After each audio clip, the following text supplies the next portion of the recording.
C'est quand même dingue, hein.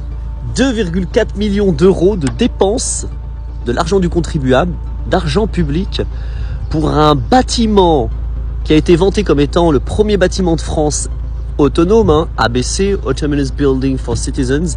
Eh ben, il n'a absolument, ce bâtiment, rien d'autonome. En plus, les gens qui ont acheté ici ou qui vivent tout simplement là, on leur a promis des merveilles avec de l'électricité qui allait alimenter le bâtiment, etc. Mais en fait, pas du tout. Ils n'ont eu que des problèmes depuis la création de ce bâtiment.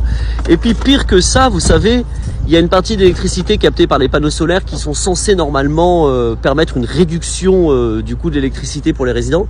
Eh ben que dalle, parce qu'il faut remplir un document auprès de GEG. GEG n'est même pas au courant. Enfin, une véritable fumisterie. Les batteries qui étaient reliées à ces panneaux photovoltaïques pour fournir de l'électricité afin de rendre autonome le bâtiment, elles ont été démantelées pour des risques d'incendie. Au niveau du sous-sol, il y a une sorte d'usine qui est censée récupérer les eaux de pluie pour réalimenter les douches ou les WC, mais ça ne marche pas. Un bordel monstre, une véritable friche. Voilà.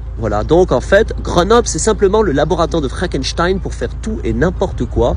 Ils sont même pas capables, regardez, d'assurer le respect de la partie urbanistique, en désherbant un petit peu, parce que le désherber, c'est pas bon du tout pour la nature. T'as des plantes sauvages qui poussent un peu partout le long du caniveau, qui explosent le caniveau, justement. Regardez comment c'est la zone. Vous voyez, c'est vraiment, mais laisse tomber des lol. Des lol. Regardez-moi ça. Donc là, on va se donner 1 an, vous allez voir, ça va être complètement ravagé, tagué partout, un véritable bordel, une véritable forêt. À très bientôt les amis, c'était Gizmat.